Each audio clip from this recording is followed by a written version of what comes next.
नमस्कार, स्वागत है आपका बिहार ब्रेकिंग में। चले जानते हैं आज की 15 फटाफट बड़ी खबरें। उससे पहले आप किस जिले से खबरें देख रहे हैं कमेंट करके जरूर बताएं। चलिए बढ़ते हैं आज की खबरों के विस्तार से।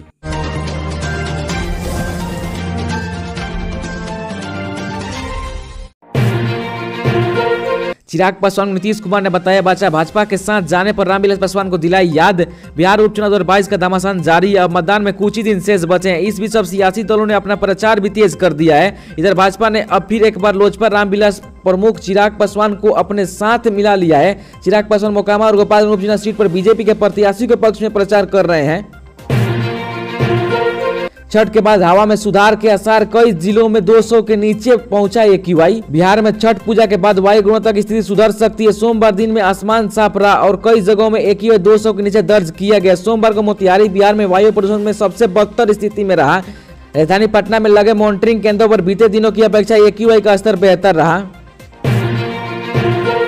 सुशील मोदी बोले, सरकार पटेल ना होते तो हैदराबाद आज पाकिस्तान में होता, पासपोर्ट लेकर जाना पड़ता।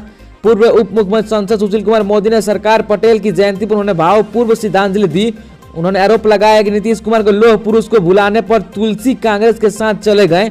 मोदी ने कहा कि पटेल जयंती को देश एकता दिवस के रूप में मना रहा है, लेकिन कांग्रेस की संगत का असर है कि नीतीश कुमार ने इससे किनारा कर लिया। उन्होंने कहा कि सरकार पटेल न होते तो हैदराबाद पाकिस्तान का हिस्सा होता और हमें वहां पासपोर्ट लेकर जाना पड़ता।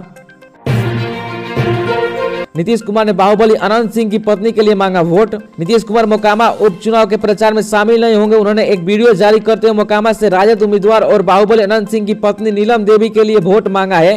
सीएम ने मतदाताओं से अपील करते हुए कहा कि वो नीलम देवी के ललटेन छाप के चुनाव चिन्ह पर बटन दबाकर ज्यादा मतों से विजयी बनाए।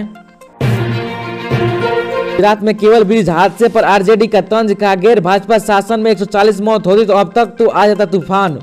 गुजरात के मेरवी में केवल ब्रिज हादसे में 140 से ज्यादा लोगों की जान गंवाने की पुष्टि हो चुकी है। मामले को लेकर अब देश में राजनीति भी गर्म हो गई है।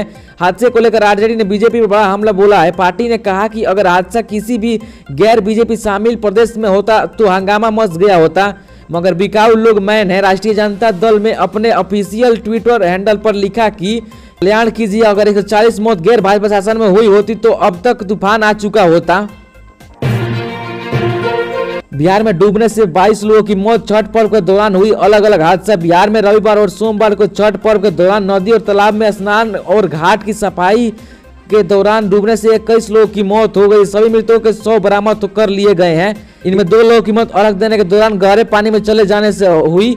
अलग अलग जगहों पर डूबने वाले में पटना, पूर्णिया और सासरा जिले में 3-3, एक रोहतास, कटिहार और बेगूसराय के 2-2 तथा वैशाली, कैमूर, भभुआ, बांका, जमुई, खगड़िया और मधेपुरा जिले में एक व्यक्ति शामिल है। नीतीश कुमार अब तेजस्वी को बढ़ाएंगे आगे, कहा आरजेडी के दोनों प्रत्याशी उपचुनाव में जीत रहे हैं। मुख्यमंत्री नीतीश कुमार अब तेजस्वी यादव को आगे बढ़ाएंगे। आज मुख्यमंत्री नीतीश कुमार ने इस बात को साफ कर दिया है कि अब डिप्टी सीएम तेजस्वी यादव को आगे बढ़ाना। दरअसल मुख्यमंत्री नीतीश कुमार आज इंदिरा गांधी की पुण्यतिथि पर उन्हें श्रद्धांजलि देने गए थे, तभी उन्होंने पत्रकारों से कही कि अब तेजस्वी यादव को आगे बढ़ाना है। राज्य का पहला वाटर स्पोर्ट बना बेतिया का अमुआ मन 15 नवंबर से उठा पाएंगे लुप्त। बिहार में पर्यटकों को लेकर सरकार कई तरह की योजना बना रही। सांस्कृतिक और ऐतिहासिक और संपन्न बिहार लोगों को हमेशा आकर्षित कर रहा है, लेकिन पर्यटक की दृष्टि से विकास न होने पाने के कारण यहाँ पर्यटकों की पहुंच नहीं हो पाती है। ऐसे में सरकार वाटर स्पोर्ट को बढ़ावा दिए जाने पर काम कर रही है। मुकेश सहनी की वीआईपी ने दी नसीहत, बीजेपी से बचकर रहे चिराग पासवान। मुकेश सहनी की पार्टी वीआईपी ने बीजेपी पर हमला बोला है। पार्टी के राष्ट्रीय प्रवक्ता देव ज्योति ने सोमवार को आरोप लगाते हुए कहा कि बीजेपी गरीब, दलित, अल्पसंख्यक और समाजवाद के खिलाफ षड्यंत्र कर देश को आर्थिक और सामाजिक रूप से गुलाम बनाने की पूरी तैयारी कर चुकी है। नीति आयोग की रैंकिंग में पूर्णिया को देश भर में मिला तीसरा स्थान। सिंगल डिपार्टमेंट में बिहार पिछड़ा। बिहार में विषधर सांप की एंट्री, चंद सेकंड में शरीर सड़ा देने वाला खतरनाक सांपों से फैली सनसनी।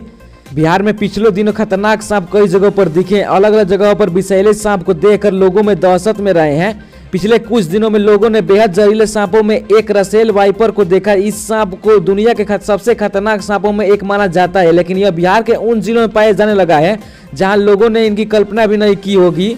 ऐसे ही अजगर के मिलने की घटना भी सामने आती रही है। मोकामा में चिराग पासवान ने किया रोड शो, बीजेपी के लिए मांगा वोट, नीतीश पर साधा निशाना। लोजपा नेता चिराग पासवान ने सोमवार को मोकामा विधानसभा क्षेत्र में भाजपा प्रत्याशी सीनम देवी के पक्ष में चुनाव प्रचार और रोड शो किया। इस दौरान उन्होंने मुख्यमंत्री नीतीश कुमार के मोकामा में प्रचार करने नहीं पहुंचे पर सवाल किया। चिराग पासवान ने आरोप लगाया है कि महागठबंधन की रिश्ता ईमानदार नहीं है, इसमें अविश्वास की झलक। उन्होंने यह भी आरोप लगाया है कि महागठबंधन में नैतिकता नाम की चीज नहीं है। वीआईपी ने चिराग पासवान को किया आगाह, का सत्ता में आने के लिए किसी भी हद तक जा सकती है बीजेपी। वीआईपी पार्टी के राष्ट्रीय प्रवक्ता देव ज्योति ने सोमवार को चिराग पासवान को बीजेपी के साथ जाने के सवाल पर जवाब देते हुए कहा कि बीजेपी सत्ता हासिल करने के लिए किसी भी हद तक जा सकती है। ऐसे में चिराग पासवान को सावधान रहने की जरूरत है। महागठबंधन का हमला तेज। बिहार में आगामी 3 नवंबर को उपचुनाव का मतदान होना है। भाजपा की ओर से अब चिराग पासवान को मैदान में उतारा गया है। चिराग पासवान दोनों सीटों पर भाजपा के लिए प्रचार कर रहे हैं। वहीं महागठबंधन ने भी अपना हमला तेज कर दिया है।